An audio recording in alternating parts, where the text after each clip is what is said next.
Hello everyone.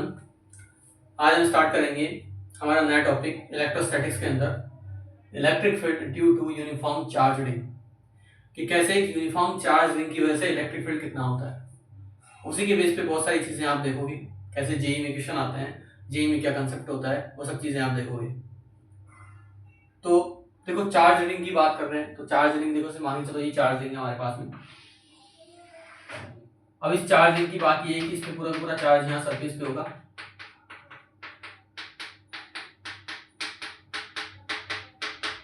अब जैसे मान के चलो ये चार्ज रिंग पूरा सरफेस पे है और इसकी रेडियस कितनी है, आर है। यहां से यहां तक की रेडियस कितनी है, आर। तो अब इस पे मुझे अगर नेट इलेक्ट्रिक फील्ड निकालना है तो कैसे निकालूंगा, देखो। अब मान के चलो इस पूरे पे चार्ज है क्यू, है ना। तो मैं क्या करता हूं, एक छोटा सा एलिमेंट कंसिडर करता हूं। अब देखो यहाँ पे क्या हुआ कि ये पूरा चार्ज है क्यू, तो इस पे कितना हो जाएगा, डी क्यू। क्योंकि ये पूरा का पूरा चार्ज क्यू है तो लेंथ एलिमेंट में कितना हो जाएगा, डी। और इसकी लेंथ कितनी मान लेता हूं मैं, टोटल अगर लेंथ मान लो x है जो कि सरकमफ्रेंस 2πr के बराबर है, तो ये लेंथ कितनी मान लेता हूं मैं, dx। तो अब देखो क्या होता है, ये पूरी की पूरी चार्ज रिंग तो है, ऐसे छोटे छोटे जो चार्ज है dq, इनसे मिलकर बनी हुई है। तो अब क्या होता है, देखो ये पॉजिटिव चार्ज है, इसकी वजह से इलेक्ट्रिक फील्ड अगर इधर होगा तो यहाँ पे भी एक कोई चार्ज वाला एलिमेंट होगा, उसकी वजह से इलेक्ट्रिक फील्ड पॉजिटिव चार्ज इस वजह से आगे होगा, तो ये इस तरह से होगा, ये एक दूसरे को कैंसिल कर देंगे। ऐसे आप यहाँ कोई चार्ज एलिमेंट मानोगे dq, तो उसकी वजह से फील्ड इधर होगा और वो यहाँ की उसकी वजह से क्या हो जाएगा, इधर की तरफ आएगा तो कैंसिल हो जाएगा, क्योंकि पॉजिटिव चार्ज है ना, फील्ड लाइंस बाहर जाती है। तो इस चार्ज रिंग पर जो नेट इलेक्ट्रिक फील्ड हुआ ये कितना हो जाएगा, 0 हो जाएगा। ये चीज ध्यान रखने की। अब इसी में एक केस लेते हैं, मान के चलो एक मेरे पास चार्ज रिंग है,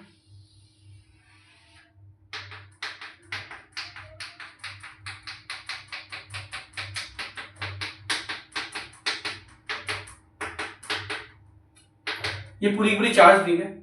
अब क्या हुआ, मैंने यहां से इस वाली चीज को, इस वाले एरिया को काट दिया, ठीक है। अब अगर मैं इस वाले एरिया को काट देता हूं तब क्या होता है, देखो मुझे यहां पर जो इलेक्ट्रिक फील्ड है वो डिफाइन करना है। अब कैसे निकालेंगे, देखो सबसे पहले एक चीज देखो कि यहाँ पे अगर आप बात करोगे, जैसे मान के चलो यहाँ मैंने कोई फील्ड लिया, यहाँ पे मैंने कोई चार्ज एलिमेंट लिया, तो उसका फील्ड अगर इधर है तो ये इसकी वजह से कैंसिल हो जाएगा। ठीक, यहाँ पे लूंगा तो ये वाला इसको कैंसिल कर देगा। लेकिन अगर मैं यहाँ पे लेता हूं कोई चार्ज एलिमेंट, तो वो उसका जो फील्ड होगा डी क्यू का, वो इधर तो होगा, मतलब आगे की तरफ तो होगा, लेकिन यहाँ पे ये चीज हमने कट कर दी ना, तो यहाँ पे कोई भी फील्ड नहीं है। तो इसका मतलब क्या हुआ कि इस चार्ज की वजह से इस वाली जगह पर जो इलेक्ट्रिक फील्ड की वैल्यू होगी वो मुझे निकालनी है। आई बात समझे। पहले क्या हो रहा था, इस पूरे चार्ज एलिमेंट पे जितनी भी चार्जेस थे तो वो एक दूसरे के चार्जेस एलिमेंट एक दूसरे को कैंसिल कर रहे थे। अब मैंने क्या किया कि इस वाले में मैंने इस जगह को हटा दिया, यहाँ से जगह खाली कर दी, तो यहाँ पे जो चार्ज था वो नहीं है। तो अब जो इसका फील्ड है, इस वाले चार्ज की वजह से फील्ड है, वो इस पे अप्लाई होगा, लेकिन इसका खुद का फील्ड नहीं होगा। तो इस वाले पर जो इसका फील्ड अप्लाई होगा उसकी वजह से मुझे क्या निकालना है, इलेक्ट्रिक फील्ड निकालना है।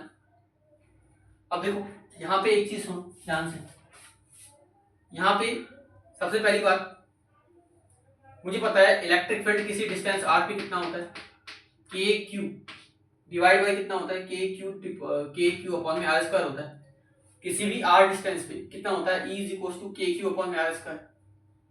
अब यहाँ पे ये मेरे पास जो है, इसको कैपिटल में ले लो, ये मेरे पास जो है ये डी क्यू है, तो इसकी वजह से इलेक्ट्रिक फील्ड कितना हो जाएगा, डी हो जाएगा, T is equal to D Q upon में कितना हो जाएगा, आर स्क्वायर हो जाएगा। अब अगर मैं आपसे कहूं कि यहाँ पे मुझे इस डी क्यू की वैल्यू निकालनी है, ये जो है ये इस पर कितना चार्ज लगाता है, तो कैसे लगाएंगे, देखो अब इसमें क्या करते हैं, देखो मान के चलो कि 2πr लेंथ है इसकी, अगर इसकी रेडियस में r मानता हूं, 2πr लेंथ पे अगर मेरे पास q चार्ज है तो यूनिट लेंथ पे कितना हो जाएगा, q अपॉन में 2πr। अब अगर मैं आपसे कहूं कि ये वाला एलिमेंट dx था, ये वाला एलिमेंट अगर dx है तो इसकी वजह से कितना होगा, Q अपॉन में 2 पाई आर, इस तरह से कर सकते हो, Q अपॉन में 2 पाई आर, और साथ ही साथ मल्टीप्लाई कर दो dx से। क्यों? क्योंकि यूनिट लेंथ पे Q अपॉन में 2 पाई आर है, तो dx पे कितना होगा, इसको dx से मल्टीप्लाई करो, यही चार्ज मेरा क्या हो जाएगा, dq हो जाएगा। इस कैपिटल Q कर दो, इसी को उठा के मैं यहाँ रखता हूँ, तो D E is equal to K upon में आर स्क्वायर मल्टीप्लाई किया जाएगा क्यू डी एक्स अपॉन में 2 पाई आर।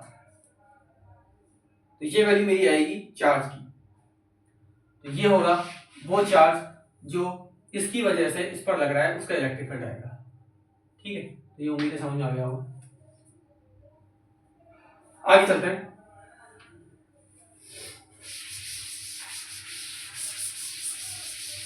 आगे बात करते हैं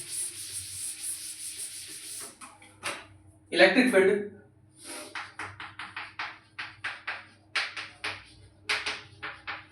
at the axis of ring. कोई रिंग है, उसके एक्सिस पर मुझे क्या निकालना है, इलेक्ट्रिक फील्ड निकालना है। तो देखो, अगर मैं आपसे कहूं कोई रिंग है,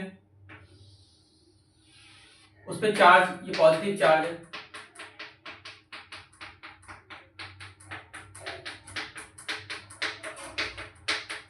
और इसकी रेडियस कितनी है, आर, सेंटर है ओ। अब इससे कोई पॉइंट है पी, जो कि यहां से कितनी डिस्टेंस पे है, एक्स डिस्टेंस पे है। मुझे यहां पर पी पर क्या निकालना है, इलेक्ट्रिक फील्ड निकालना है। कोई सर्कुलर रिंग है, चार्ज रिंग है, रेडियस आर की, अब सेंटर ओ से पॉइंट पी है, एक्स डिस्टेंस पे, तो मुझे इस पी पॉइंट पर इस चार्ज रिंग की वजह से क्या निकालना है, इलेक्ट्रिक फील्ड निकालना है। तो देखो कैसे निकालूंगा, आप देखो ये जो रिंग है पूरी की पूरी, इस पे चार्ज है क्यू, तो ये ऐसे छोटे छोटे स्मॉल एलिमेंट डी क्यू से मिलकर बनी हुई है। तो इस वाले पॉइंट पर क्या होगा, स्मॉल एलिमेंट डी क्यू है, वैसे यहाँ पे भी होगा, वैसे ही सभी जगह पे होगा। अब क्या हो रहा है, देखो ये वाला जो है ये पॉजिटिव चार्ज है, तो इससे फील्ड लाइन ऐसे निकलेगी, इस तरह से निकलेगी डी। बट अगर डी क्यू एलिमेंट लेता हूं तो इलेक्ट्रिक फील्ड कितना है, डी। अब मान के चलता हूं कि ये एंगल मान के चलो थीटा है, तो कितना हो जाएगा, डी का एक एलिमेंट हो जाएगा मेरे पास में डी कॉस थीटा, और एक एलिमेंट हो जाएगा मेरे पास में डी साइन थीटा। देखो सेम आप इसके लिए भी करोगे, तो इसकी वजह से अगर मैं बोलूं डी, तो डी आ जाएगा थीटा एंगल बनाते हुए, तो इसका एक कंपोनेंट हो जाएगा डी कॉस थीटा, और एक कंपोनेंट हो जाएगा डी साइन थीटा। अब देखो इस डी का एक कंपोनेंट डी कॉस थीटा और डी साइन थीटा, इस वाले का एक कंपोनेंट डी का डी कॉस थीटा और डी साइन थीटा। यहाँ पे डी साइन थीटा इसका भी है, तो इसको एक बार देख लेना, डी कॉस थीटा। अब यहाँ पे क्या हो रहा है, देखो ये वाला इसको कैंसिल आउट कर रहा है, तो मेरे पास कौन सा बच रहा है, केवल डी कॉस थीटा बच रहा है। कौन सा बच रहा है, केवल डी कॉस थीटा बच रहा है। अब अगर मैं आपसे कहूँ मुझे डी की वैल्यू निकालनी है, तो डी की वैल्यू कैसे निकालूंगा, D E is equal to कितना हो जाएगा, के बाई इलेक्ट्रिक फील्ड कितना होता है, के क्यू अपॉन में आर स्क्वायर होता है। तो डी की वजह से कितना हो जाएगा, के डी क्यू अपॉन में ये डिस्टेंस कितनी जाएगी, तो राइट एंगल ट्रायंगल है, तो कितना हो जाएगा, under root R square plus X square का स्क्वायर, ये हो जाएगा आपके पास में। मतलब इसको चाहो तो ऐसे लिख सकते हो, D E is equal to K D Q upon में आर स्क्वायर प्लस में एक्स का स्क्वायर, ये वैल्यू हो जाएगी। यहां तक तो आ गया होगा समझ में। अब इस चार्ज डी क्यू की बात करते हैं कि ये चार्ज डी क्यू कैसे है। अब देखो डी क्यू आने का क्या तरीका है, मैं आपसे कह रहा हूं कि ये मेरे पास में जो मेरे पास टोटल लेंथ कितनी है 2 पाई आर, इसमें चार्ज कितना है क्यू है,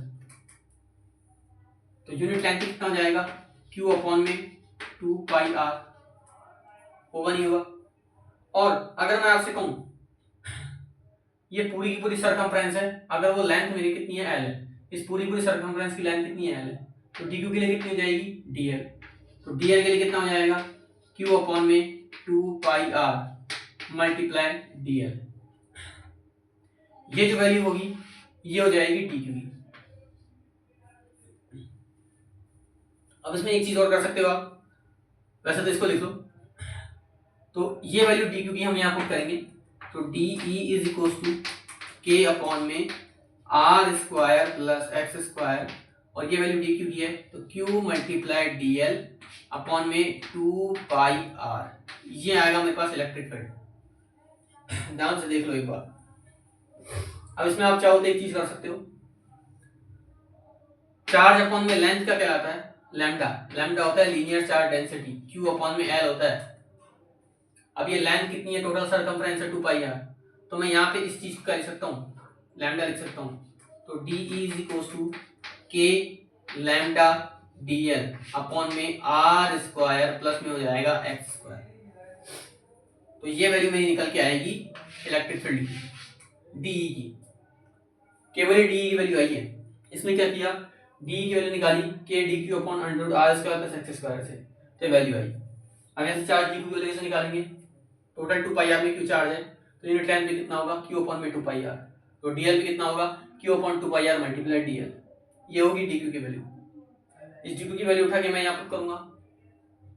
उसके बाद में चार्ज अपॉन में लेंथ क्या होता है लैम्डा, तो ये मेरे पास वैल्यू आ जाएगी निकल के। अब आगे चलते हैं, देखो इसको मैं कहीं साइड में लिख लेता हूँ। अब देखो यहाँ पे क्या हो रहा है, पहले मैं इसको साइड में लिख लेता हूँ। D E is equal to K lambda DL upon में R square plus X square. अब ये जो डी की वैल्यू आई, इसे डी के दो कंपोनेंट थे, एक तो डी cos थीटा और एक डी sin थीटा। अब यहाँ पे आपने देख लिया होगा डी cos sin थीटा और डी sin थीटा कैंसिल हो गए, केवल क्या बच रहा है मेरे पास में डी cos थीटा बच रहा है। तो ये मेरे पास में जो इलेक्ट्रिक फील्ड है, इलेक्ट्रिक फील्ड एक्ट कह सकते हो इसको along axis, along the axis. कैसे निकालूंगा, तो डी ई एक्स कितना है मेरे पास में, डी ई cos थीटा है मेरे पास टोटल। अब इसमें देखो क्या है, अगर मैं आपसे कहूं ये डी एक्स है, D X is equal to D cos theta है। अब ये जो है डी वाला, ये पूरे की पूरे इससे मिलकर बना हुआ है, लेंथ है, तो इसका इंटीग्रल भी करेंगे। 0 से टोटल कितनी सर्कमफ्रेंस हो जाएगी 2 पाई आर। तो देखो डी एक्स जो है वो डी cos थीटा है। अब डी cos थीटा इस वाले की वजह से है, तो इस वाले की वजह से भी होगा, इस वाले की वजह से भी होगा। टोटल में बात करूंगा तो इंटीग्रल करूंगा 0 से 2 pi R D cos theta के लिए। अब यहां से देखते हैं हमारे पास में, अब यहां से देखो ये एंगल थीटा है तो इस एंगल को भी थीटा ले लो।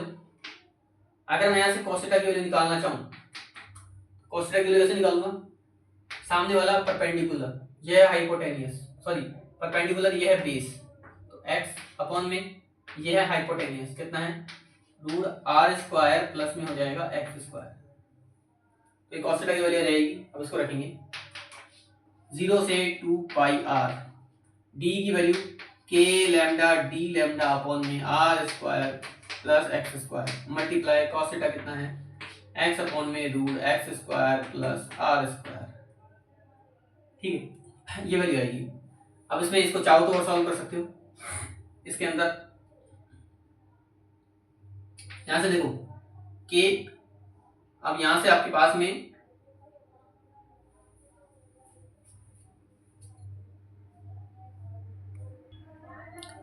अब यहां आपके पास में देखो क्या हो रहा है, के है। अब यहां से देखो आपके पास में ये लैम्डा एक्स और ये R square plus X square की पावर हो जाएगी 3/2, ये बाहर ले लो। 0 से 2 पाई आर आप इसकी लिमिट लगाओगे और केवल अंदर बचेगा डीएल। यहाँ पे के भी फिक्स है, लैम्डा भी फिक्स है, एक्स भी फिक्स है, R square plus X square की पावर 3/2 फिक्स है। डीएल लेंथ है, छोटे छोटे एलिमेंट थे तो इसका इंटीग्रल करेंगे, तो डीएल का हो जाएगा एल और इसका इंटीग्रल करोगे तो कितना आएगा के लैम्डा एक्स अपॉन में R square plus X square की पावर 3/2 मल्टीप्लाई 2 पाई आर। ये वैल्यू आएगी आपके पास में। अब मैंने आपको बताया था ये मेरे पास जो था ये मेरे पास में कितना आया था, लैम्डा की मैंने बात की थी, तो लैम्डा मेरे पास में आया था डी क्यू अपॉन में 2 पाई आर, ये वैल्यू आई थी मेरे पास में। तो इस केस में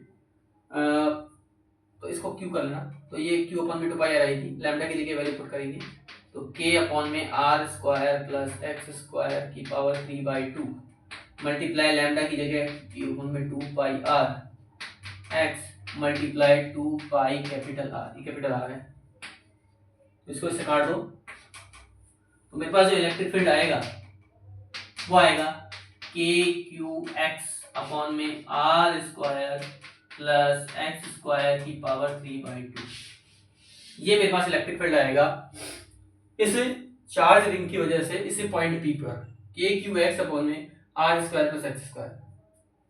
अब यहाँ पे देखो ये जो इलेक्ट्रिक फील्ड है ये इस डिस्टेंस एक्स पे डिपेंड कर रहा है, ये चीज ध्यान रख लेना। डी cos थीटा से मैंने डी की वैल्यू ये रख दी, लैम्डा की वैल्यू मैंने बताई थी कि ओपन में 2 पाई आर होती है, cos थीटा की वैल्यू से निकाल ली, फिर मैंने इंटीग्रल कर दिया, इंटीग्रल करके मेरे पास ये वैल्यू आ गई। तो इस तरह से आप इसको देख सकते हो। आगे चलते हैं।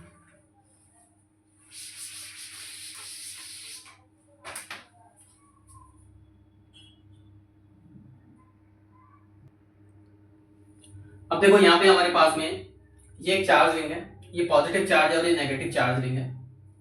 अभी हमने इलेक्ट्रिक फील्ड निकाला था, आपको याद होगा E इज इक्वल टू क्या था, के क्यू एक्स अपॉन में R square plus X square की पावर 3/2, ये वाली निकाल के भी हमने। अब देखो जो पॉजिटिव चार्ज है उसकी वजह से इलेक्ट्रिक फील्ड इधर भी कितना होगा, ये इधर की तरफ होगा और इधर भी इधर की तरफ होगा नहीं होगा। पॉजिटिव चार्ज से फील्ड लाइंस बाहर की तरफ होती है, तो इधर ले लो चाहे इधर ले लो। नेगेटिव चार्ज में फील्ड इलेक्ट्रिक फील्ड उसकी तरफ होता है, तो इस तरह से होगा, ठीक है, ये ध्यान रखना। अब इसमें देखो हमारे पास E इज इक्वल टू, हमारे पास फॉर्मूला है के क्यू एक्स अपॉन में R square plus X square की पावर 3/2, ये फॉर्मूला होता है हमारे पास। अब इसमें देखो मान के चलो मैं ऐसे कहूं कि अगर कोई चार्ज पार्टिकल मान लो यहाँ पे है, ठीक है, अब वो यहाँ से यहाँ पे आ जाए, सेंटर पे आ जाए, मतलब ये डिस्टेंस x है, अब ये यहाँ से यहाँ पे आ गया, तो x बराबर क्या हो गया 0। अब x बराबर 0 होगा तो क्या हो जाएगा, ये टर्म 0 हो जाएगी, तो ये पूरा का पूरा टर्म 0 हो जाएगा, तो इलेक्ट्रिक फील्ड भी कितना हो जाएगा 0 हो जाएगा। पहली बात तो ये। दूसरा अगर मैं कहूँ कि x क्या है, इनफाइनाइट है, तो मतलब x का मतलब इनफाइनाइट है कि चार्ज बहुत दूर है, इनफाइनाइट पे, तब क्या होगा, तो यहाँ पे इनफाइनाइट रखोगे, या फिर मान लो r के साथ कोई भी चीज है इनफाइनाइट है, तो किसी के नीचे इनफाइनाइट आएगा तो वो भी कितना हो जाएगा 0। तो ये ध्यान रखें कि अगर x की वैल्यू 0 है तो भी इलेक्ट्रिक फील्ड 0 है, और x की वैल्यू इनफाइनाइट है तो भी इलेक्ट्रिक फील्ड 0। अब इसके अंदर क्या होता है, देखो कुछ ऐसी चीज होती है, आप समझो, यहाँ पे भी इलेक्ट्रिक फील्ड 0 है और इनफाइनाइट पे भी इलेक्ट्रिक फील्ड 0 है, तो कहीं ना कहीं ये पहले 0 से शुरू किया होगा, इस तरह से बढ़ा होगा और वापस कम हो गया होगा, ऐसा होगा भाई, 0 से स्टार्ट किया फिर बढ़ा और इनफाइनाइट पे चला गया फिर 0 हो गया। इधर भी ऐसा ही हो सकता है, 0 से स्टार्ट किया होगा, बढ़ा होगा, फिर पीछे की तरफ चला गया होगा। तो इस वजह से इसका ग्राफ आता है, कुछ ऐसा ग्राफ आता है इसका।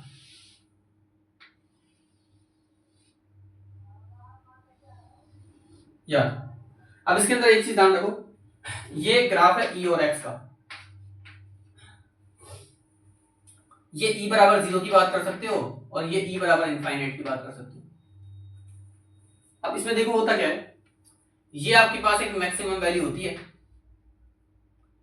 इस मैक्सिमम वैल्यू पे इलेक्ट्रिक फील्ड मैक्सिमम था, जो कि E बराबर 0 से E बराबर इनफाइनाइट पे गई है। तो इसके लिए क्या करोगे आप, जो E है उसको dE अपॉन में dx से आप इंटीग्रल करोगे, इस वैल्यू को आप dE अपॉन dx से इंटीग्रल करोगे, इसका मैक्सिमा निकालोगे, तो ये वैल्यू मैं डायरेक्ट बता देता हूँ, ये वैल्यू r अपॉन में √2 आती है। कितनी आती है, r अपॉन में √2 आती है। ये वो वैल्यू होती है, x की वैल्यू होती है, जिस पर क्या होता है, ये होता है मैक्सिमा, ये आप इंटीग्रल करके देख सकते हो इसको। तो ये वैल्यू r/√2 होती है पॉजिटिव के अंदर, और ये r/√2 होती है नेगेटिव के अंदर। इस वैल्यू पर इलेक्ट्रिक फील्ड क्या होता है, मैक्सिमम होता है, क्योंकि E बराबर 0 से E बराबर इनफाइनाइट के बीच में कहीं होता है। तो ये मैक्सिमा से आप बता सकते हो तो इस तरह से देख सकते हो। अब मान के चलो मैं आपसे कहूँ ये वैल्यू मैं यहाँ पुट करके देखता हूँ। इस वैल्यू को अगर मैं यहाँ पुट करूँ तो ई की वैल्यू कितनी आएगी, ई की वैल्यू है के क्यू एक्स अपॉन में R square plus X square की पावर 3/2। एक्स की वैल्यू अगर मैं R by root two put करता हूँ यहाँ पे तो मेरे पास कुछ ऐसा आता है, ई का वैल्यू आता है के क्यू एक्स इधर R by root two upon में R square plus R square by 2 का पावर 3/2। तो इस तरह से आप इसको कर सकते हो और ये वैल्यू जो भी आएगी वो आप लिख लो, मैं डायरेक्ट वैल्यू लिख देता हूँ। तो 2kq अपॉन में 3√3r स्क्वायर ये वैल्यू आएगी कल। तो आप इसको इस तरह से ध्यान रख सकते हो।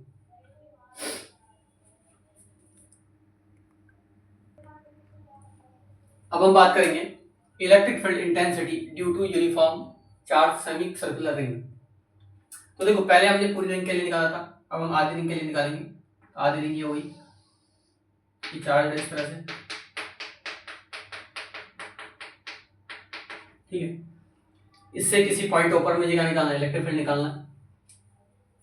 तो एक छोटा सा लेंथ है एलिमेंट लूंगा डी क्यू, इस वजह से इलेक्ट्रिक फील्ड मुझे कितना निकालना है, डी निकालना है, ये मैं निकालूंगा, ठीक है। तो ये कितना होगा ये मुझे निकालना है। अब इसमें क्या होता है, देखो ये जो डी क्यू है ये इस तरह से आ रहा है, तो मैं मान के चलता हूँ कि ये एंगल थीटा है, तो ये भी एंगल कितना हो जाएगा, थीटा।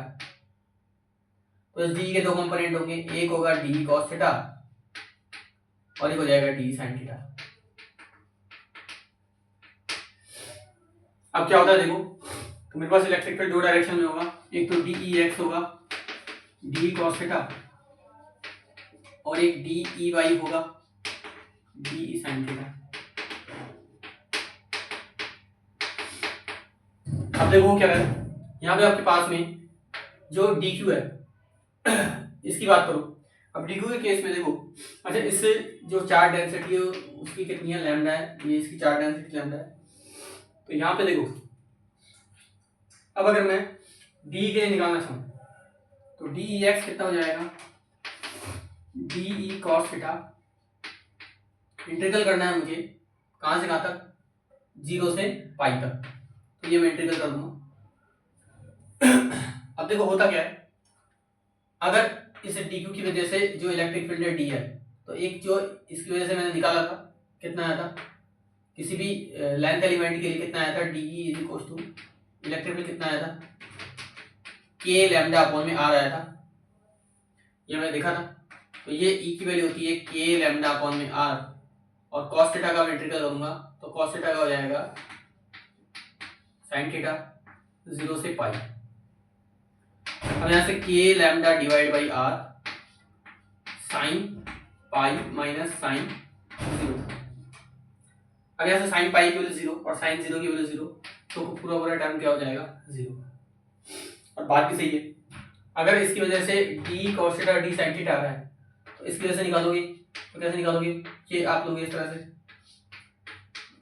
थीटा डी, ये डी कॉस थीटा हो जाएगा और ये नीचे डी साइन थीटा हो जाएगा। अब इसमें ये दोनों तो एक दूसरे कैंसिल आउट कर देंगे, ये बचेगा, तो कहीं ना कहीं नेट इलेक्ट्रिक फील्ड जो आएगा डी साइन थीटा की वजह से आएगा। अब डी साइन थीटा का देखते हैं जो कि वाई डायरेक्शन में, तो E Y is equal to D E sine theta, इसका इंटीग्रल करेंगे 0 से लेके पाई तक। डी की value K lambda by are है और साइन थीटा का हो जाएगा माइनस में कॉस थीटा, 0 से लेके पाई तक लिमिट लगा दो, तो K lambda by are minus में कॉस पाई और माइनस, और ये वाला माइनस ओवर है कॉस 0, तो K lambda by R cos pi की वैल्यू -1 है तो माइनस का 1, और ये माइनस और माइनस क्या हो जाएगा प्लस, तो ये वैल्यू आ जाएगी 2k lambda divide by R, ये हो जाएगी electric field along by axis के लिए। तो इस तरह से आप निकाल सकते हो। तो उम्मीद है समझ में आया होगा इलेक्ट्रिक फील्ड सेमी के लिए। देखो डी साइन थीटा मैंने लिया क्योंकि डी कॉस थीटा कैंसिल हो जाता है, कॉस थीटा साइन थीटा का इंटीग्रल का माइनस कॉस थीटा आ गया, पाई रखा, पाई से 0 लिमिट ले लिया, फिर वैल्यू रखी तो 2k लैम्डा अपॉन में r, ये वैल्यू आ जाएगी मेरे पास। आगे बात करते हैं, ये सेमी सर्कुलर रिंग थी, उसके बाद हम बात करते हैं इसके अंदर इलेक्ट्रिक फील्ड। अब क्वार्टर ऑफ रिंग की बात करते हैं।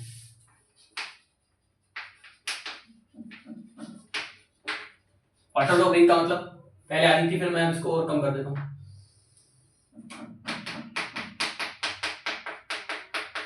ये मेरे पास है सेंटर O और ये रेडियस है r, यहां से आता है, इसको थोड़ा सही कर लो,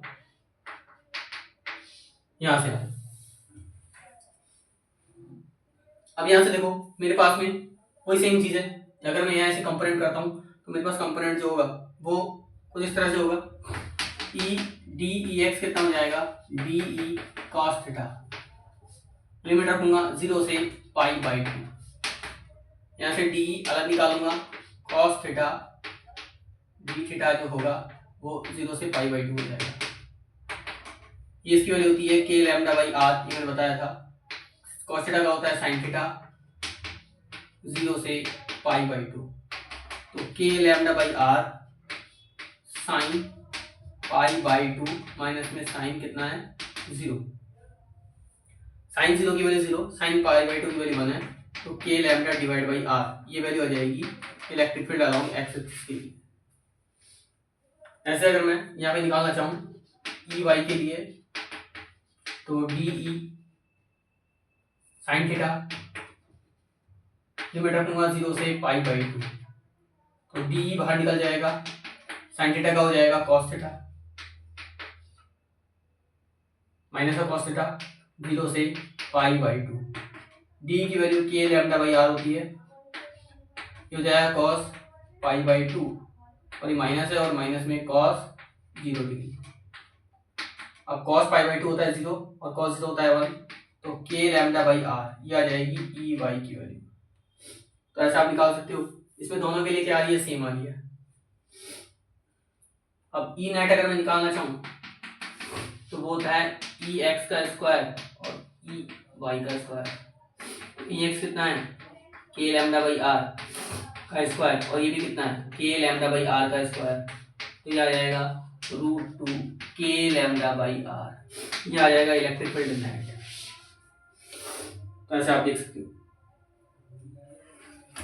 अब इसमें एक चीज कर सकते हैं हम, ये तो हमारे पास क्वार्टर ऑफ रिंग का है। अब इसमें अगर मैं आपसे कहूं कि फॉर एनी एंगल, और एनी एंगल की बात की जाए, अगर कोई एंगल अल्फा है तो भाई इसमें देखो, हमने पूरी रिंग का देखा, सेमी सर्कुलर रिंग का देखा, क्वार्टर ऑफ रिंग का देखा, तो इसमें एंगल अभी पता थे। अब एक कोई मैंने रिंग ले ली, वो यहाँ पे डिस्टेंस है r, वो है, और कोई एंगल बना रही है अल्फा, उसके लिए आप फॉर्मूला डायरेक्ट डाल सकते हो, तो ये हो जाएगा 2k lambda divide by r sine alpha by 2, ये वैल्यू आप डायरेक्ट डाल सकते हो, क्योंकि इन सब चीजों से इलेक्ट्रिक फील्ड होगा, इधर की तरफ होगा, तो अल्फा के दो पार्टीशन हो जाएंगे, 2k lambda by r sine alpha by 2, ये वैल्यू आप डाल रखिए। अब इस वैल्यू से मैं देखो आपको निकाल के बताता हूँ। अगर मैं बोलूँ सर्कुलर रिंग है,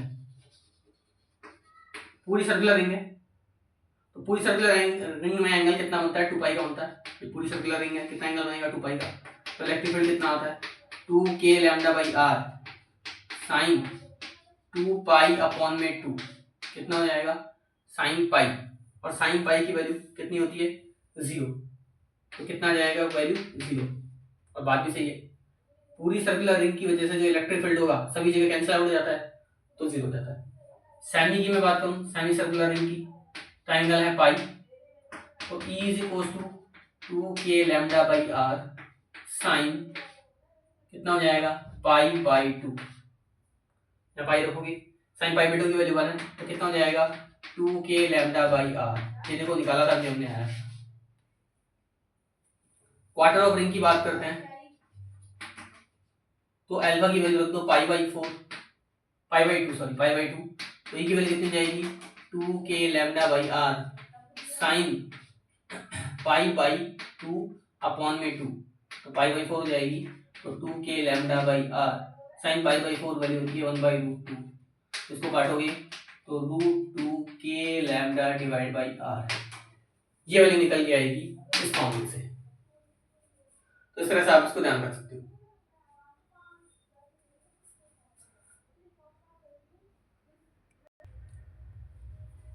अब देखो हमारे पास एक क्वेश्चन है, इस क्वेश्चन में क्या हो रहा है, ये एक चार्ज सर्कुलर रिंग है पॉजिटिव चार्ज वाली, प्लस क्यू है इसलिए पॉजिटिव चार्ज वाली है।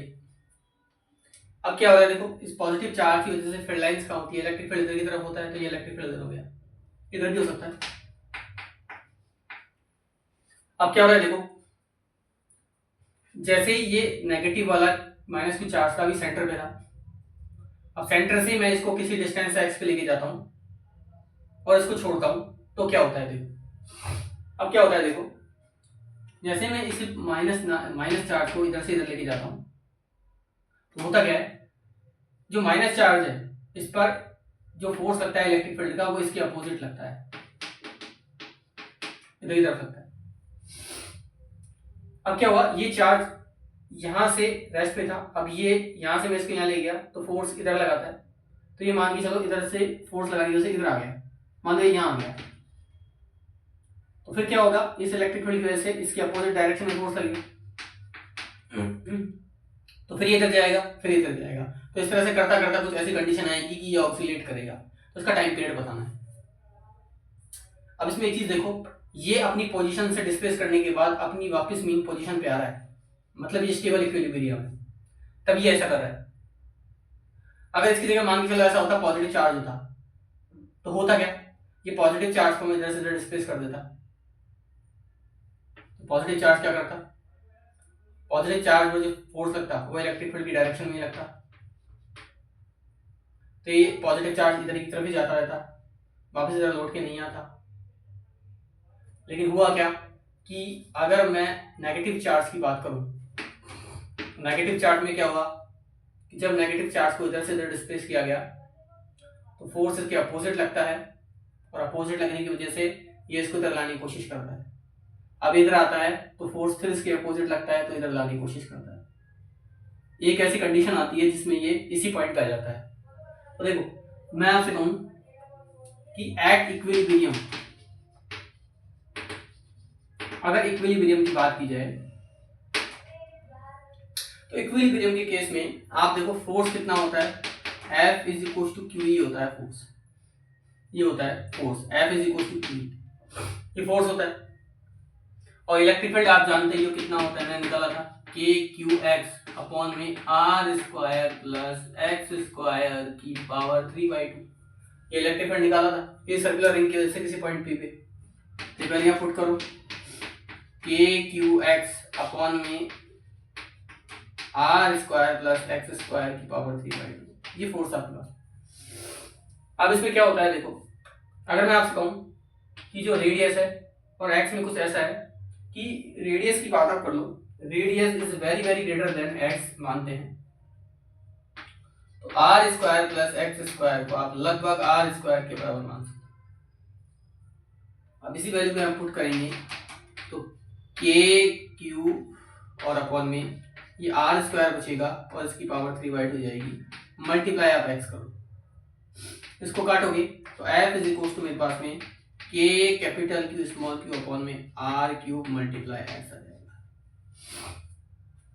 ये वैल्यू आएगी। भाई पहले मैंने F is equal to Q करा, इलेक्ट्रिक फील्ड की वैल्यू उठा के यहां से रख दी। अब आर जो रेडियस कंपैरेटिव डिस्टेंस की बहुत ज्यादा है, तो इसको मैं आर स्क्वायर ले लेता हूँ, ये वैल्यू पुट करेंगे तो के क्यू कैपिटल के ऊपर में आर क्यूब आ जाएगा। अब क्या हो रहा है देखो, इसमें ये चार्ज पार्टिकल इधर से इधर जाना चाह रहा है, लेकिन एक फोर्स है जो इसको इधर लाने की कोशिश कर रहा है, ये फोर्स कहलाएगा रिस्टोरिंग फोर्स, और इसकी इक्वेशन होती है F बराबर माइनस में के एक्स, आपने पढ़ी हुई, तो ये वैल्यू है फोर्स कांस्टेंट की। अब इसी से मैं टाइम पीरियड निकालूं, टाइम पीरियड आपको पता है 2 pi under root m upon में k होता है, तो ये k की वैल्यू पुट कर देना है, तो t is equal to 2 pi under root m और k की वैल्यू हो जाएगी k capital Q small q upon में r क्यूब, तो ये वैल्यू आएगी मेरे टाइम पीरियड की। इस तरह से आप देख सकते हो इसको।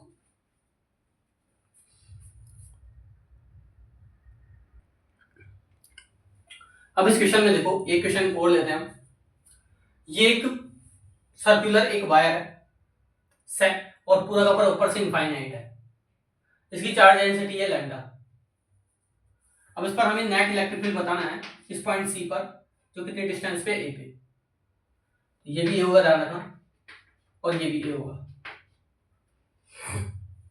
अब इस वायर को फर्स्ट मान लो, इसको सेकंड मान लो और इसको थर्ड मान लो। अब क्या हो रहा है देखो, ये पहले वाला जो वायर है, ये फर्स्ट जो वायर है मेरे पास में, ये कितने डिस्टेंस पे, मान लो ए डिस्टेंस पे, ठीक है, ए डिस्टेंस पे। तो अब क्या होगा देखो, इस पर जो इलेक्ट्रिक फील्ड होगा उसकी दो डायरेक्शन होगी। एक तो ये के लैम्डा अपॉन में ए, पता है ना, एक रॉड के लिए, मतलब एक वायर के लिए कितना होता है, तो इसके भी दो कंपोनेंट होंगे, के लैम्डा अपॉन में ए। ऐसे ये थर्ड वाला वायर देखो, और ये ऐसे ए डिस्टेंस पे, इसके भी दो कंपोनेंट होंगे, एक तो के लैम्डा अपॉन में ए और एक के लैम्डा अपॉन में ए। एक मेरे पास सेमी सर्कुलर रिंग है, तो उसकी वजह से किसी ए डिस्टेंस पे कितना होगा, 2k लैम्डा अपॉन में ए। तो ये ध्यान रखना। अब पहले वाले की बात करते हैं। तो पहले वाले की मैं बात करूं तो इलेक्ट्रिक फील्ड के दो कंपोनेंट होंगे, इधर वाला है पॉजिटिव एक्स और ये नेगेटिव वाई। तो k लैम्डा अपॉन में ए आई कैप और माइनस में k लैम्डा अपॉन में ए जे कैप। सेकंड वाले वायर की बात करते हैं।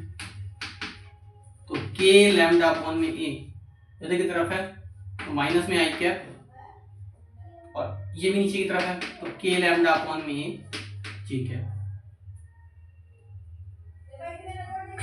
ऐसे ही अगर आप इसकी बात करोगे तो ये पॉजिटिव साइड में, तो ये मेरे पास में है 2k लैम्डा अपॉन में ए और ये पॉजिटिव जे कैप। अब इन तीनों की वजह से नेट निकालूंगा, कितना हो जाएगा, E1 प्लस E2 प्लस कितना हो जाएगा, E3।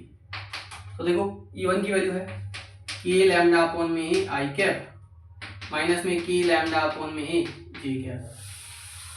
E2 की वजह से माइनस में k लैम्डा अपॉन में ए आई कैप और माइनस में k लैम्डा अपॉन में ए जे कैप। और E3 की वजह से 2k लैम्डा अपॉन में जे कैप।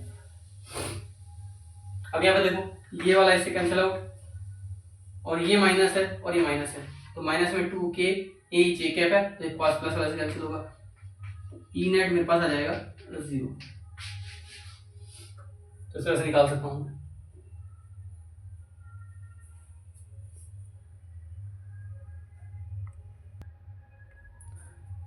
तो उम्मीद है आपको ये पूरा का पूरा आज का लेक्चर समझ में आया होगा। थोड़ा बड़ा था लेकिन ये जेईई से रिलेवेंट है, इसमें बहुत सारे न्यूमेरिकल्स आप देख सकते हो और कर सकते हो। तो इस तरह से आपको कंटेंट पसंद आ रहा है तो चैनल को लाइक शेयर सब्सक्राइब करें, ताकि इस तरह की और वीडियोस में डाल सकूं। Thank you.